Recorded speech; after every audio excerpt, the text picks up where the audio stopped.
Hi everyone, welcome to my channel. আমি দোয়েল। তো আজকে আমি লাঞ্চের জন্য বানাবো পাঁচমিশালি সবজি দিয়ে পালং শাকের একটা দারুণ তরকারি। তো সেই রেসিপিটাই আজ আমি আপনাদের সঙ্গে শেয়ার করব। তো চলুন আমার কিচেনে রেসিপিটা শুরু করি।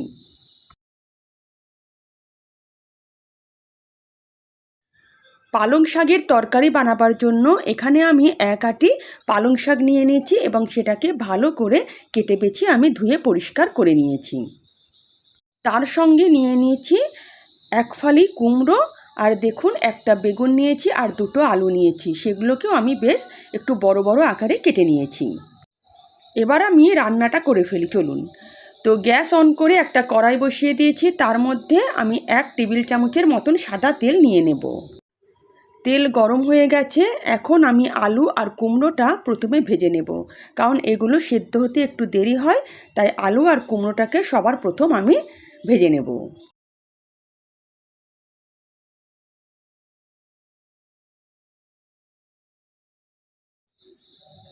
আলু আর কুমড়োটাকে বেশ ভালো করে ভেজে নিতে হবে, যাতে ভালো রকম সেদ্ধ হয়ে যায়।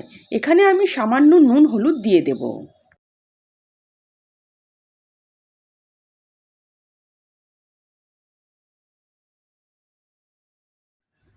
নুন হলুদ দিয়ে ভালো করে কুমড়োটাকে ভেজে নেব যতক্ষণ না এগুলো একটু বাদামি রং ধরে আসে।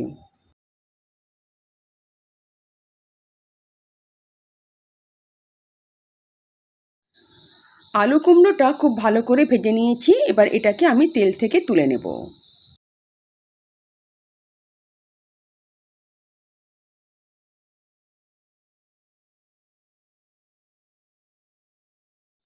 ওই তেলের মধ্যে এবার আমি বেগুনগুলোকে ছেড়ে দেব এবং বেগুনগুলোকে আমি বাদামি করে ভেজে নেব। বেগুন কুমড়ো আলু একসঙ্গে ভাজিনি, কারণ বেগুন কিন্তু সেদ্ধ হতে খুব বেশি সময় লাগে না, তাই বেগুনটাকে আলাদা করে ভেজে নিলাম।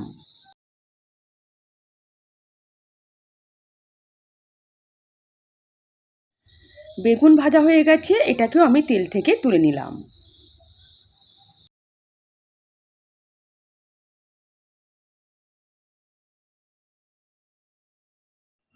ওই একই কড়াইয়ের মধ্যে এবার 1 চামচের মতন আমি তেল নিয়ে নিলাম।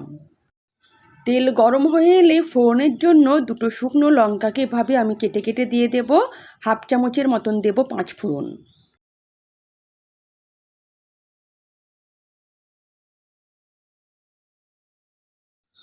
শুকনো লঙ্কা আর 5 ফোড়নটাকে কিছুক্ষণ তেলের মধ্যে নাড়াচাড়া করে নিতে হবে।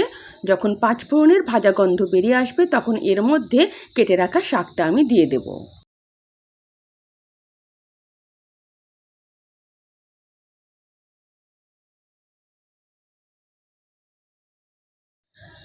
শাকটাকে তেলের মধ্যে 2 মিনিটের মতন নাড়াচাড়া করে নিতে হবে।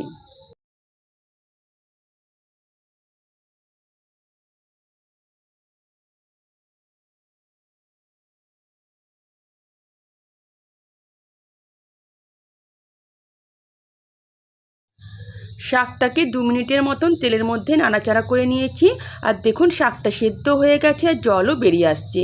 এখন এর মধ্যে হাফ চামচের মতন নুন দিয়ে দিলাম। দিয়ে দেব সামান্য একটু হলুদ গুঁড়ো। দেখছেন তো আমি মশলাগুলো কত অল্প পরিমাণে দিচ্ছি। হাফ চামচেরও কম দিয়ে দেব একটু জিরে গুঁড়ো। অল্প পরিমাণ দিয়ে দিলাম লঙ্কা গুঁড়ো, মানে এতটাই কম দিচ্ছি যে হাফ চামচ নয়, এগুলো কিন্তু একদমই সামান্য। এবার আমি ভালো করে মশলাগুলো দিয়ে শাকটাকে আরও কিছুক্ষণ কষিয়ে নেব।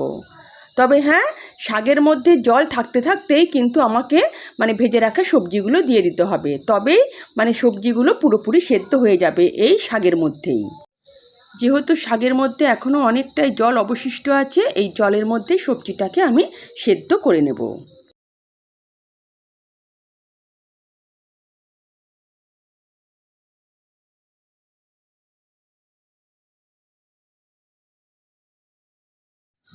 সবজিগুলো দিয়ে শাকের সঙ্গে আরও 1 মিনিটের মতন ভালো করে হাতা দিয়ে নাড়াচাড়া করে দেব। তারপর গ্যাসের ফ্লেম লো করে দিয়ে ঢাকা দিয়ে আমি কিন্তু এই সবজিগুলোকে একটু সেদ্ধ হতে দেব।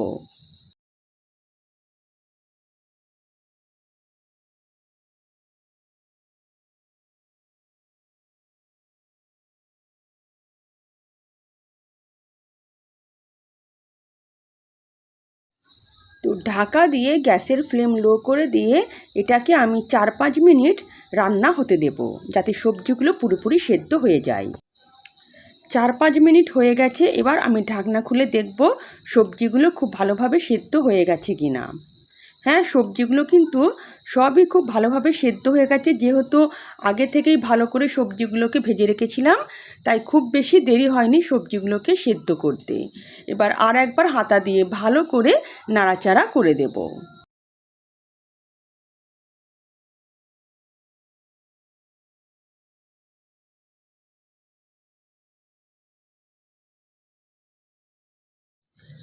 পালং শাকের তরকারি আমার রেডি হয়ে গেছে।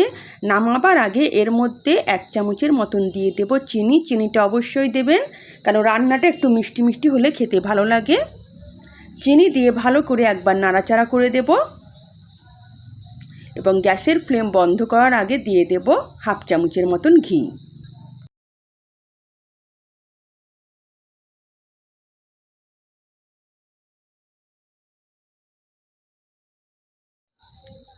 এবার 1/2 চামচের মতন ঘি দিয়ে ভালো করে নাড়াচাড়া করে গ্যাসের ফ্লেম বন্ধ করে দেব। পালং শাকের তরকারি আমার রেডি। এটা গরম গরম ভাতের সঙ্গে খেতে কিন্তু দারুণ লাগে। তো ঘি দিয়ে একবার ভালো করে নাড়াচাড়া করে দেব।